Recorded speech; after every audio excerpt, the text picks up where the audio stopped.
Ready. નમસ્કાર મિત્રો, આપ સૌને સવારના જય શ્રી કૃષ્ણ.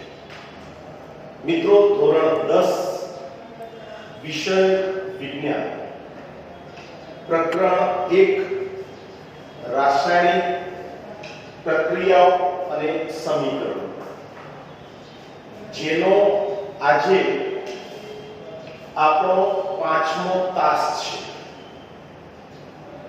આ 5મા તાસમાં આપણે રાસાયણિક પ્રક્રિયાઓના પ્રકારોની આગળ ચર્ચા કરીશું. કારણ કે રાસાયણિક પ્રક્રિયાઓનો એક પ્રકાર સંયોગીકરણ, જેના વિશે આપણે તાસ 4માં ઉદાહરણ સાથે વિસ્તૃત અભ્યાસ કરી ચૂક્યા છીએ. તો મિત્રો, આજના તાસ 5માં આપણે રાસાયણિક પ્રક્રિયાઓનો બીજો પ્રકાર, જેનું નામ છે વિઘટન પ્રક્રિયા, એની આપણે સમજ મેળવીશું. વિઘટન એટલે શું? તો તમને સરળ ભાષામાં વાત કરું, વિઘટન એટલે તૂટવું, તોડાવવું, અનેક ભાગોમાં વિભાજિત થવું, અને વિઘટન. તો વિઘટનના સમાનાર્થી શબ્દો વિભાજન પણ કહી શકાય અને તૂટવાની ક્રિયા પણ કહી શકાય. આ માત્ર વિઘટન શબ્દની જો આટલી સમજ પણ તમારી પાસે હશે ને, તો હું માનું છું કે વ્યાખ્યાને સમજવામાં તમને સહેજ પણ તકલીફ નહીં પડે. ફરી રિપીટ કરું છું, વિઘટન એટલે તૂટવું અથવા તો એક કરતા વધુ ભાગોમાં વહેંચાવું. તો હવે આપણે વ્યાખ્યાની સમજ મેળવીએ કે જે રાસાયણિક પ્રક્રિયા દરમિયાન કોઈ એક પ્રક્રિયક તૂટીને તેમાંથી એક કરતા વધારે નિપજોનું નિર્માણ થાય છે. ફરી આ શબ્દ જોજો, એક પ્રક્રિયક તૂટીને તેમાંથી એક કરતા વધારે નિપજોનું નિર્માણ થાય છે, તેને વિઘટન પ્રક્રિયા કહે છે. સંયોગીકરણની પ્રક્રિયા કરતા તદ્દન વિપરીત પ્રક્રિયા છે. સંયોગીકરણમાં આપણે બે કે બે કરતા વધારે પ્રક્રિયક લેતા હતા અને એમાંથી એક નિપજ બનતી હતી. અને વિઘટનમાં શું છે? વિઘટનમાં એક પ્રક્રિયક છે અને એ પ્રક્રિયક તૂટીને તેમાંથી એક કરતા વધારે નિપજોનું નિર્માણ થાય છે. ફરી રિપીટ કરીએ, જે રાસાયણિક પ્રક્રિયા દરમિયાન કોઈ એક પ્રક્રિયક તૂટીને તેમાંથી એક કરતા વધારે નિપજોનું નિર્માણ થાય છે, તેને વિઘટન પ્રક્રિયા કહે છે. એક પ્રક્રિયક તૂટી તેમાંથી એક કરતા વધારે નિપજો બને તો તેને વિઘટન પ્રક્રિયા કહેવાય. મિત્રો, એનું ઉદાહરણ આપણે જોઈએ. અહીંયા ઉદાહરણ 1, ચૂનાના પથ્થર. ચૂનાના પથ્થરનું રાસાયણિક નામ છે કેલ્શિયમ કાર્બોનેટ, જેને લાઇમસ્ટોન તરીકે ઓળખવામાં આવે છે. તો કે ચૂનાના પથ્થર એટલે કે કેલ્શિયમ કાર્બોનેટને ગરમ કરતા, એટલે કે ઉષ્મા આપતા, તેનું વિઘટન થઈ કેલ્શિયમ ઓક્સાઇડ અને કાર્બન ડાયોક્સાઇડ વાયુ છૂટા પડે છે. સમીકરણ જોઈએ. ચૂનાનો પથ્થર એટલે કે કેલ્શિયમ કાર્બોનેટ, જેનું અણુ સૂત્ર છે CaCO3. Ca એટલે કેલ્શિયમ, CO3 એટલે કાર્બોનેટ, કેલ્શિયમ કાર્બોનેટ. મિત્રો, તમારી જે અણુ સૂત્રોની યાદી છે, જે આપણે તમને હોમવર્ક સ્વરૂપે આપેલ છે, તેમાં આ અણુ સૂત્ર ઉમેરી લેજો અને એને તૈયાર કરવાનો આગ્રહ રાખજો. હવે પછી ચેપ્ટરમાં જ્યાં જ્યાં નવા નવા અણુ સૂત્રો આવશે, ત્યાં હું તમારું ધ્યાન દોરીશ. એ અણુસૂત્રોને તમારે તમારા અણુસૂત્રોની યાદીમાં ઉમેરતા જવા જવાનું અને એને તૈયાર કરવાનો આગ્રહ રાખવાનો. ચૂનાના પથ્થર એટલે કે કેલ્શિયમ કાર્બોનેટને એટલે કે CaCO3 ઘન સ્વરૂપે છે, ચૂનાનો પથ્થર છે, બરાબર, એને ગરમ કરતા ડેલ્ટા, આપણે લાસ્ટ પીરિયડમાં તમને સમજાવ્યું હતું કે આ ડેલ્ટા એ ગરમી માટે, ઉષ્મા માટે વપરાતી સંજ્ઞા છે. તો જ્યારે આપણે ચૂનાના પથ્થરને ગરમ કરીએ છીએ, ઉષ્મા આપીએ છીએ, ત્યારે ચૂનાના પથ્થરનું વિઘટન થાય છે. અહીંયા પ્રક્રિયક એક છે, પણ આ તૂટીને એમાંથી બે નિપજો બને છે, CaO કેલ્શિયમ ઓક્સાઇડ. આ પણ તમારે યાદીમાં ઉમેરી લેજો, CaO કેલ્શિયમ ઓક્સાઇડ, જેને લાઇમ તરીકે ઓળખવામાં આવે છે, plus CO2 gas, carbon dioxide વાયુ, બરાબર. તો અહીંયા એક પ્રક્રિયક કેલ્શિયમ કાર્બોનેટ, એને જ્યારે ગરમી આપવામાં આવી ત્યારે એ પ્રક્રિયક તૂટીને તેમાંથી બે નિપજો આપણને મળે છે, કેલ્શિયમ ઓક્સાઇડ અને કાર્બન ડાયોક્સાઇડ. માટે આ પ્રક્રિયાને વિઘટન પ્રક્રિયા તરીકે ઓળખવામાં આવે. મિત્રો, બીજી એક અગત્યની વાત, અહીંયા તમે જોઈ શકો છો, ઉદાહરણમાં મેં ગરમ કરતા એટલે કે ઉષ્મા આપતા એના નીચે અંડરલાઈન કરેલું છે. તો તમે સમજી ચૂક્યા હશો કે અહીંયા જો તમારે કેલ્શિયમ કાર્બોનેટનું વિઘટન કરવું હોય તો તમારે ગરમી આપવી પડે, એટલે કે ઉષ્મા આપવી પડે. અને જે વિઘટનની પ્રક્રિયામાં ઉષ્મા ઊર્જાનો ઉપયોગ થાય તેવા વિઘટનને ઉષ્મીય વિઘટન પ્રક્રિયા કહેવામાં આવે છે.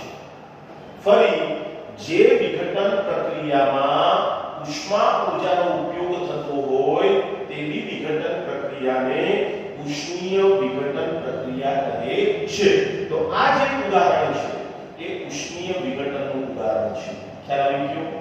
ઓકે. હવે ત્યાર પછી આપણે બીજું ઉદાહરણ જોઈએ, પાણીમાંથી વિદ્યુત પ્રવાહ પસાર કરતા.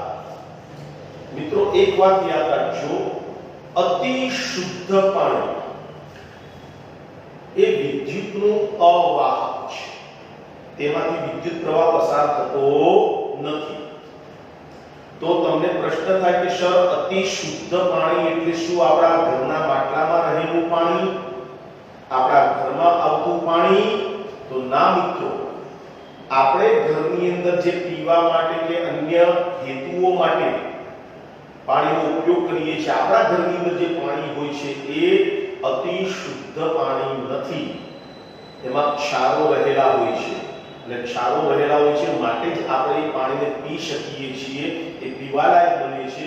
અતિ શુદ્ધ પાણી જે છે એનો સ્વાદ કોઈ હોતો નથી, એને આપણે ન પી શકીએ. આ અતિ શુદ્ધ પાણી જે છે એ ઔદ્યોગિક એકમોમાં જુદા જુદા ઉત્પાદનો તૈયાર કરવા માટે ઉપયોગમાં લેવાતું હોય છે, અને એ વિશિષ્ટ પદ્ધતિઓથી એ અતિ શુદ્ધ પાણી બનાવવામાં આવે છે.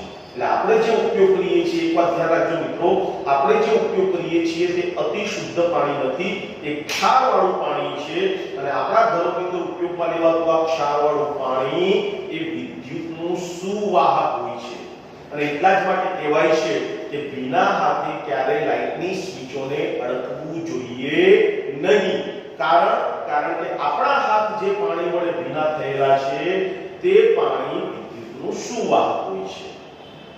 તો આ એક સામાન્ય સમજ હતી કે જેનું નોલેજ આપણી પાસે હોવું ખૂબ જ જરૂરી છે. તો આપણે થોડા આગળ વધીએ કે પાણીમાંથી વિદ્યુત પ્રવાહ પસાર કરતા આ પ્રક્રિયા માટે એક વોલ્ટામીટર નામનું સાધન આવે છે, ને હું માનું છું કે તમે કદાચ પ્રાથમિકની અંદર તે વોલ્ટામીટર વિશે અભ્યાસ કરી ચૂક્યા હશો. આ પ્રકારનું સાધન હોય છે મિત્રો, વાટકા ટાઈપનું. એમાં અહીંયા બે ધ્રુવો હોય, એક કેથોડ અને એનોડ. આ ટાઈપનું વાટકા ટાઈપનું સાધન વોલ્ટામીટર.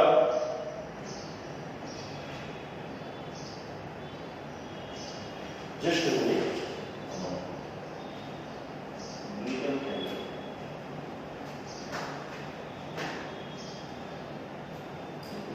શું નામ છે? ત્યાં શું કરશો?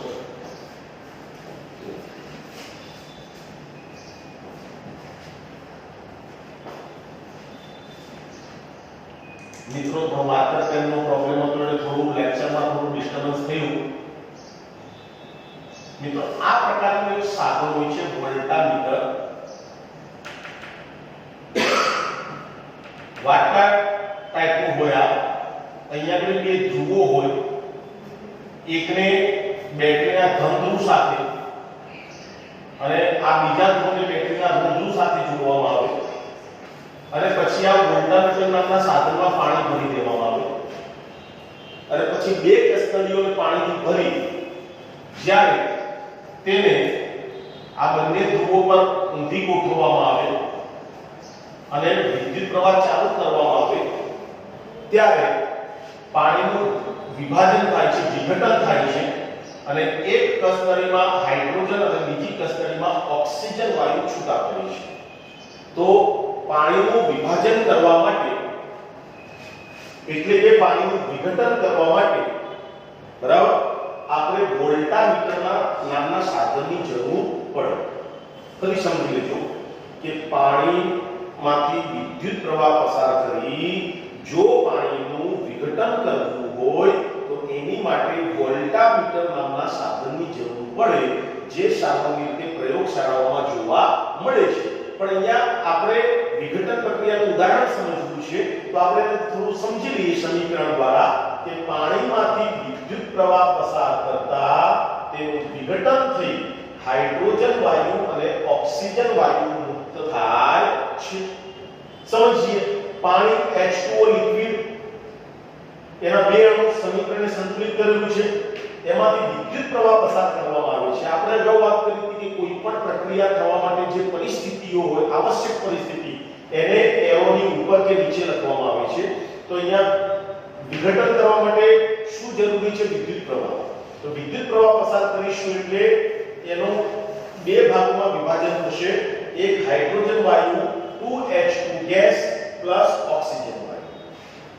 આમ પાણીમાંથી વિદ્યુત પ્રવાહ પસાર કરતા તેનું વિઘટન થઈ હાઇડ્રોજન વાયુ અને ઓક્સિજન વાયુ છૂટા પડે છે.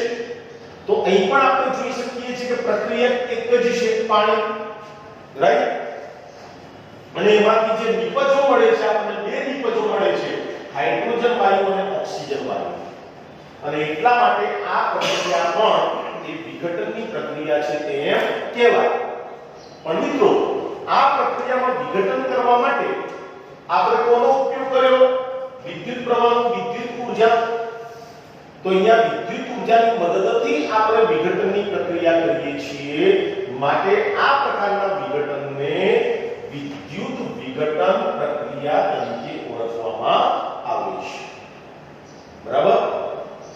હવે તમારી ચોપડીમાં એક પ્રવૃત્તિ 1.6 આપેલી છે અને સરસ મજાનું એમાં પ્રવૃત્તિનું ચિત્ર આપેલું છે. આપણે સમજીએ કેમ કે આ પ્રવૃત્તિમાંથી આપણને એક માર્કનો ખૂબ જ મોસ્ટ આઈએમપી હેતુલક્ષી પ્રશ્ન પ્રાપ્ત થશે. અને પ્રશ્ન કયો છે એ પ્રવૃત્તિની સાથે સાથે હું તમને સમજાવીશ. એક કસ્તરીમાં 2 ગ્રામ લેડ નાઇટ્રેટનો પાવડર લો. એક કસ્તરી લો, એમાં 2 ગ્રામ જેટલો લેડ નાઇટ્રેટનો પાવડર નાખો. આ લેડ નાઇટ્રેટ એક કેમિકલ છે, બરાબર, જે પ્રયોગશાળાઓમાં હોય. હવે શું કરવાનું છે તો કે આ કસ્તરીને એક ટેસ્ટ ટ્યુબ હોલ્ડર, ચીટિયા જેવું આવે છે, એના વડે પકડીને તમે એને બર્નર ઉપર ગરમ કરો. જ્યારે તમે એને બર્નર ઉપર ગરમ કરશો મિત્રો, એટલે થોડા સમય પછી તમને કસ નળીમાંથી કથ્થઈ રંગના ધુમાડા ઉત્પન્ન થતા દેખાશે. તમને આશ્ચર્ય થશે, ધુમાડો તો કાળો હોય પણ અહીંયા કથ્થઈ રંગના ધુમાડા ઉત્પન્ન થાય છે. તો મિત્રો એ જે કથ્થઈ રંગના ધુમાડા ઉત્પન્ન થાય છે તે નાઇટ્રોજન ડાયોક્સાઇડ વાયુ છે. યાદ રાખજો ખાસ, હું જે કહેતો હતો કે એક માર્કનો અગત્યનો હેતુલક્ષી પ્રશ્ન તો તે આ છે. પરીક્ષામાં એક માર્કના પ્રશ્ન સ્વરૂપે પૂછાય કે કયો વાયુ કથ્થઈ રંગ ધરાવે છે અથવા તો કથ્થઈ રંગ ધરાવતા વાયુનું નામ આપો, તો તેનું નામ છે નાઇટ્રોજન ડાયોક્સાઇડ વાયુ. બરાબર, ભૂલાય નહીં હો, અગત્યનો પ્રશ્ન છે અને નોટબુકમાં ક્યાંક નોંધવું હોય તો એને નોંધી રાખજો. જોઈએ આપણે એક કસ્ટડીમાં 2 ગ્રામ લેડ નાઇટ્રેટનો પાવડર લો. આ કસ્ટડીને હોલ્ડર વડે પકડીને બર્નર પર ગરમ કરો. તો લેડ નાઇટ્રેટનું વિઘટન થતા કસ્ટડીમાંથી કથ્થઈ રંગના ધુમાડા બહાર નીકળતા દેખાય છે. અને આ કોના ધુમાડા છે? તો કે જે નાઇટ્રોજન ડાયોક્સાઇડ વાયુ છે એનું અણુ સૂત્ર lead nitrate PbNO3 twice. Pb એટલે લેડ અને NO3 એટલે નાઇટ્રેટ. તો PbNO3 ટ્વાઇસ તમારા અણુ સૂત્રોની યાદીમાં આ એક બીજું અણુ સૂત્ર પણ ઉમેરી લેજો, લેડ નાઇટ્રેટ PbNO3 ટ્વાઇસ. એ ઘન સ્વરૂપે હોય એને ગરમ કરવામાં આવે છે તો lead oxide PbO, lead oxide આ પણ યાદીમાં લખી નાખજો, જે ઘન સ્વરૂપે હોય, પ્લસ 4NO2, NO2 એટલે નાઇટ્રોજન ડાયોક્સાઇડ વાયુ અને કયો રંગ ધરાવે છે? આ કથ્થઈ રંગ. એટલે NO2 નાઇટ્રોજન ડાયોક્સાઇડ અને પ્લસ O2. આ વિઘટનની પ્રક્રિયા દરમિયાન નાઇટ્રોજન ડાયોક્સાઇડ વાયુની સાથે સાથે ઓક્સિજન વાયુ પણ ઉત્પન્ન થાય છે, એટલે O2 ગેસ. અહીંયા સમીકરણ સંપૂર્ણપણે સંતુલિત કરીને આપેલું છે. તો મિત્રો, સરસ મજાના 3 ઉદાહરણોની મદદથી આપણે વિઘટનની પ્રક્રિયાનો અભ્યાસ કર્યો. બીજી એક વાત કે આ જે કંઈ વિઘટન પ્રક્રિયાની નોંધ છે, બરાબર, જે નોંધ છે એ નોંધ તમને આ લેક્ચરની સાથે સાથે PDF ફાઇલ સ્વરૂપે આપવામાં આવશે. એટલે એ નોંધ તમારે તમારા ક્લાસ વર્કના ચોપડાની અંદર સુંદર અક્ષરે લખી નાખવાની. અને સાથે સાથે હોમવર્ક, અને આપણું હોમવર્ક તમે સમજી ચૂક્યા છો, કેટલા અગત્યના સંયોજનોના અણુ સૂત્રોની યાદી એ પણ આપવામાં આવશે. તો એને પણ હોમવર્કની નોટમાં લખીને, જે હોમવર્ક આપવામાં આવે એ ગૃહ કાર્યની નોટમાં લખવાનું, અને જે PDF ફાઇલમાં હું તમને કહું કે આ નોંધ કરી લેજો એને ક્લાસ રૂપમાં લખવાનું. બરાબર, આ બંને ચોપડા તમારે તૈયાર કરવાના છે, કારણ કે જ્યારે પણ આપણે શાળાઓ શરૂ થતા આપણે મળીશું ત્યારે તમારી આ ક્લાસ વર્કની અને હોમવર્કની નોટો ચેક કરવામાં આવશે. એ ખાસ યાદ રાખજો મિત્રો. તો હવે પછીના તાસ 6 માં આપણે રાસાયણિક પ્રક્રિયાના નવા પ્રકાર સાથે ફરી મળીશું. ત્યાં સુધી આપ સૌને જય શ્રી કૃષ્ણ.